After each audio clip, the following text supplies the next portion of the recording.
So ito na mga kababayan, no? Umpisahan na natin itong ating pag-uusapan ngayon.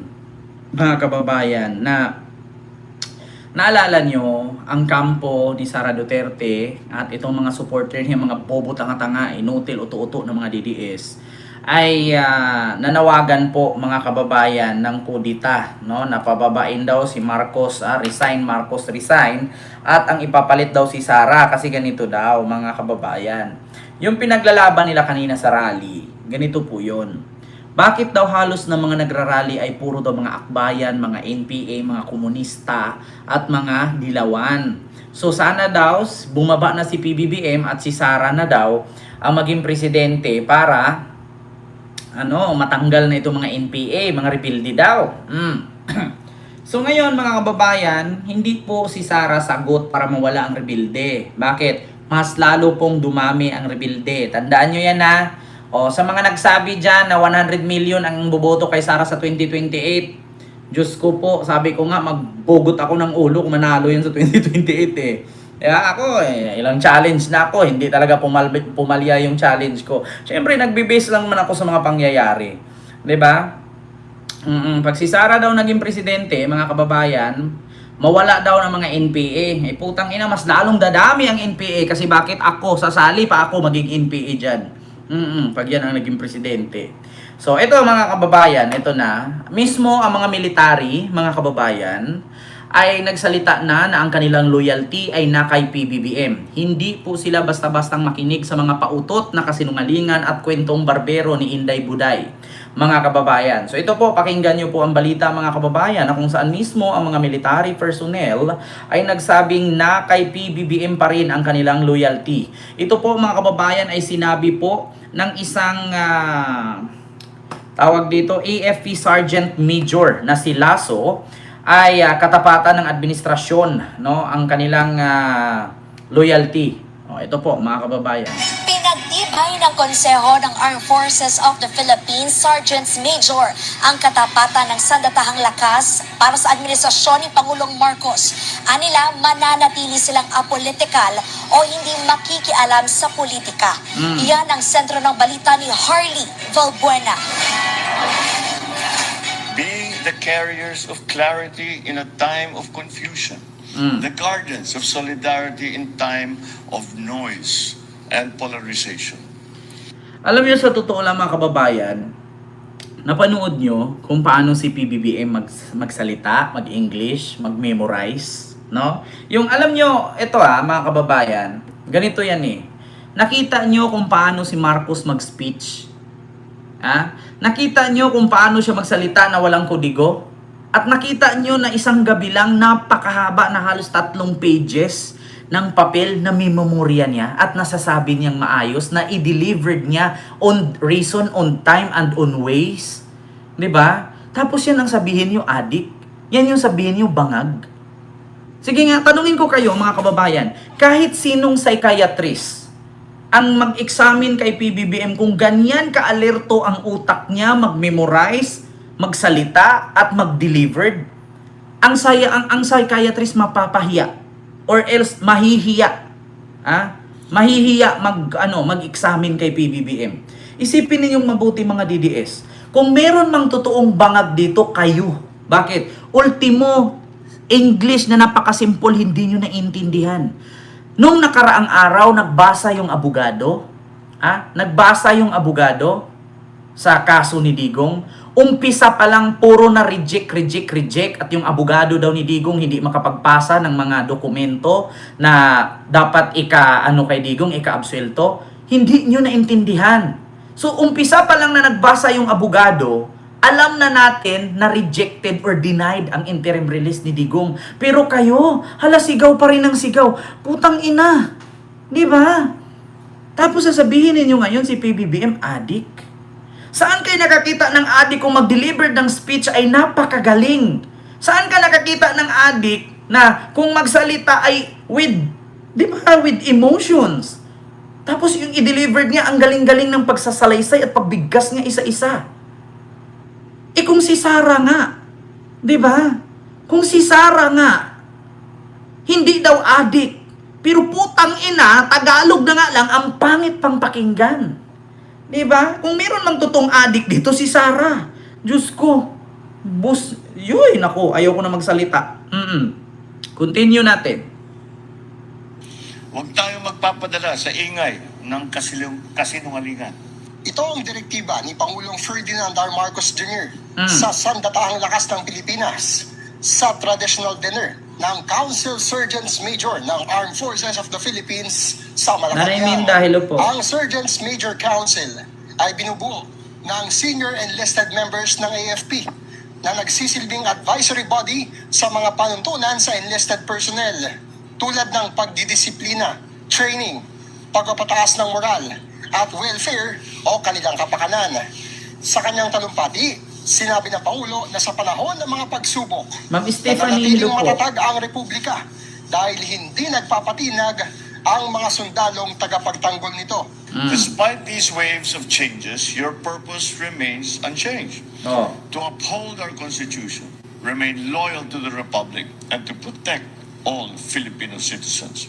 Kaugnay dito, pinayuhan ng Pangulo ang militar na tumindig para sa katotohanan sa harap ng pagkalat ng mga maling impormasyon na naglalayong lumika ng pagkakawatak-watak.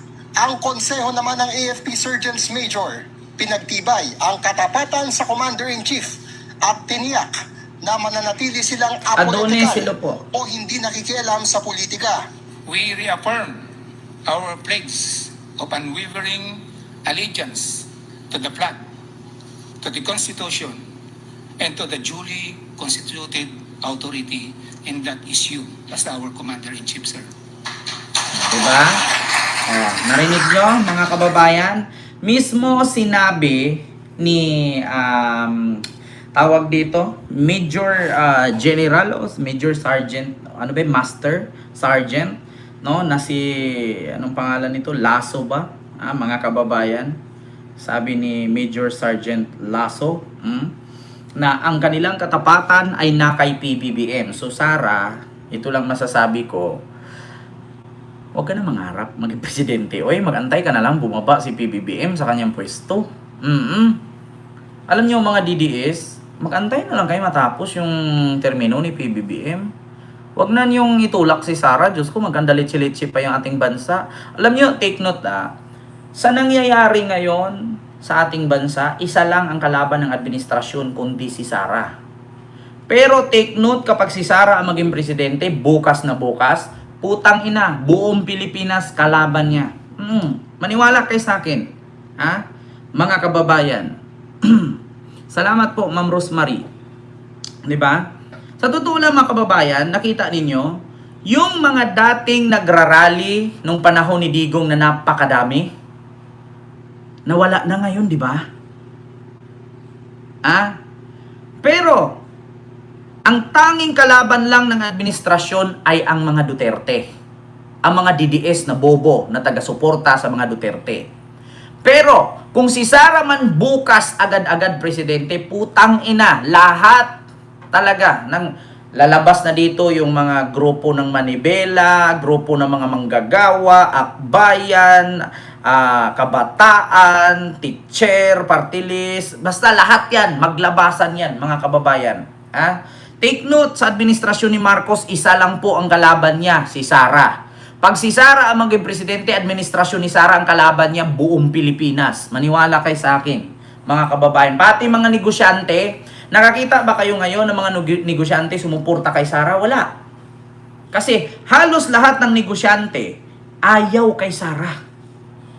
Ito, aminin ko sa inyo noong panahong eleksyong 2022, halos lahat ng mga bilyonaryong businessman nakasuporta kay Leni. Yan ang totoo Lahat ng mga businessman na bilyonaryo nakasuporta kay Leni. Maliban na lang sa mga Ayala, sa mga Subil, mga Araneta nung nanalo si PBBM. Kasi nandyan. Pero the rest, lahat ng mga negosyante na kay Leni. Totoo yan. Kaya, sa tingin ninyo sa sunod, sa tingin ninyo sa sunod, mga kababayan, election 2028, walang negosyanteng bilyonaryong susuporta kay Sara maliban kay Bilyar. Yan lang yun, mga kababayan. Maliban kay Villar, wala nang susuportan yan.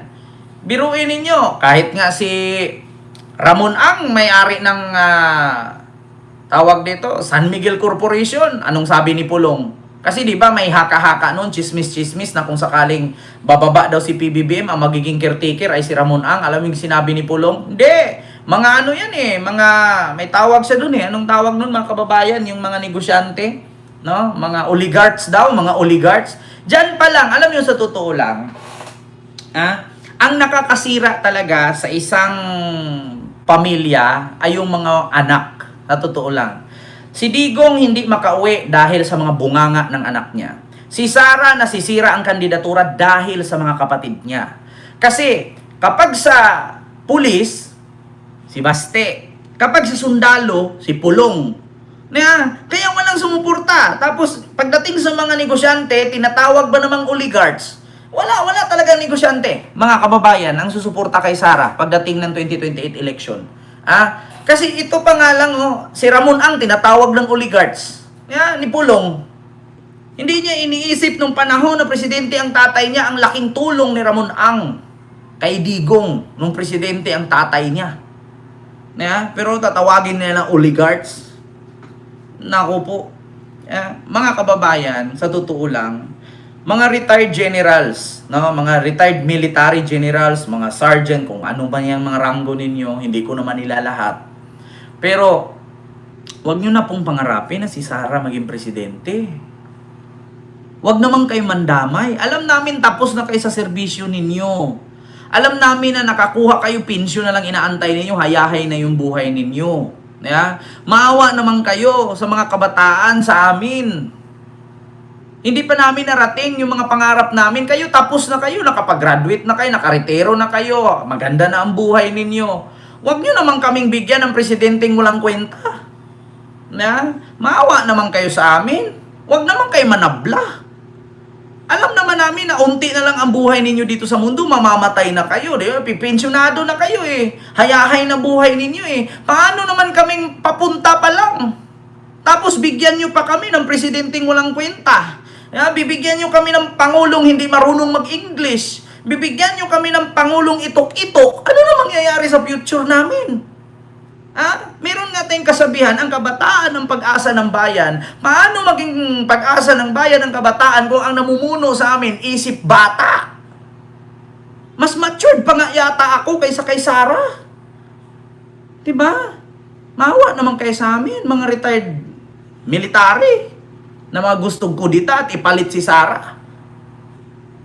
Maawa naman kayo sa mga apo ninyo. Maawa naman kayo sa mga anak ninyo. Di ba? Biruin ninyo Kami, papunta pa lang. Kayo, tapos na.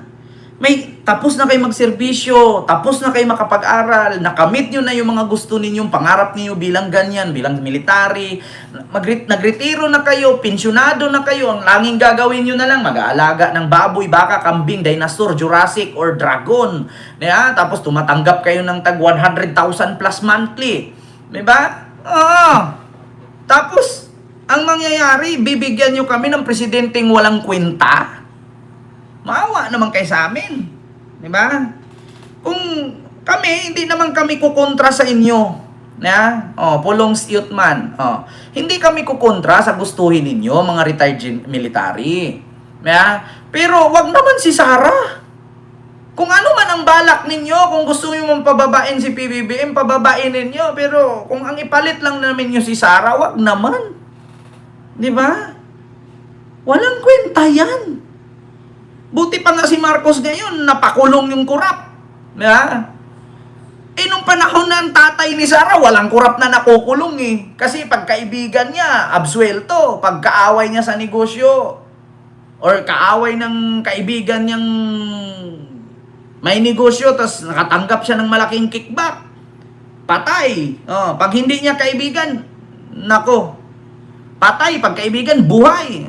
Nako, wala.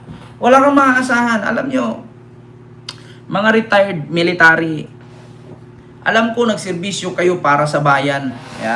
Maraming salamat po, Ma'am Lina D. Ayan, maraming salamat po, Ma'am Lina D. Alam nyo, sa totoo lang, sa totoo lang mga kababayan, hayaan nyo na lang muna. Tapusin nyo na lang muna yung termino ni PBBM. Ilang taon na lang yan, no? Tapos doon na kayo kung sino ang inyong ipaupo dyan. Wag lang si Sara, Diyos ko naman. Wala na ba kayo ibang maisip?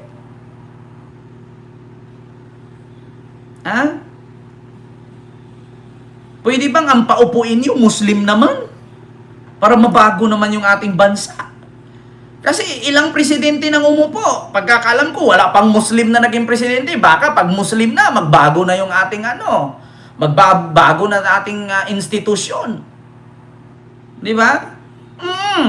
Try nyo kaya bumoto ng Muslim naman para kung baka sakali, kita nyo naman yung Saudi, kita nyo naman yung Dubai. Kita nyo naman yung Arab country. Parang ang daming ang Pilipinong nagtrabaho doon kasi maganda ang pasahod. Improve naman lahat. Pero wag si Robin, di naman Muslim yan. Balik Islam lang naman yan. Di ba? Ganun na lang. Hindi po Muslim yung mga Duterte. Ang kakapal mukha nila. Kailan ba sila naging Muslim? Di ba? Diyos ko po, mga kababayan. Sana magbago naman. Nakatikim naman tayo ng presidenteng taga Mindanao. Nakatikimin naman natin presidenteng Muslim. Diba? Hindi po porket nag-syukran dyan si Sara ay Muslim na siya. Hindi po siya Muslim. Kalakas-lakas kumain ng baboy niyan. Ang Muslim hindi kumakain ng baboy. Si Sara pa, may lechon pa nga sa harapan. Diyos ko, hindi Muslim si Sara ha. Diyos ko po. Mga kababayan, kumakain ng lechon, insulto yun kung Muslim siya. Kita nyo naman yung lamesa, katabi niya si Digong, di ba? Nakahain, lechon, buo. Di ba? Yun, mga kababayan. Kaya sa totoo lang, tigil nyo na yan. Walang magandang patutunguhan yan. Magkakagulo lang kayo dyan, retired at mga active. Kasi ang mga active, ayaw sumuporta sa inyo. Mga retired, ano magagawa ninyo? Sabi nga ni Dado, 40 million daw kayo. So, kasali na ba dyan yung may mga prostate cancer, yung may mga rayuma, yung may mga diabetes? Kasali na ba yung mga may luslos? Kasi 40 million daw kayo. Kasali na ba yung mga namamatay noon? Sa mga retired, 40 million daw eh. Baka kasali na yung mga nangamatay, yung may mga luslos, may mga diabetes, may mga cancer, may mga rayuma. Kasi ang dami-dami daw eh. So yun lang, mga kababayan.